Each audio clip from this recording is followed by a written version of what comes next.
சொதப்புற இப்படி சங்கதியெல்லாம் தெரிஞ்சும்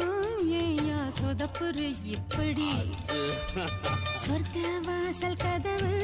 உனக்கு கிட்டத்தானே இருக்கு உள்ள வந்து பாரு கிடைக்கும் தேவைப்பட்ட சரக்கு எப்படி எப்படி அப்படி அப்படி ஏய் எப்படி எப்படி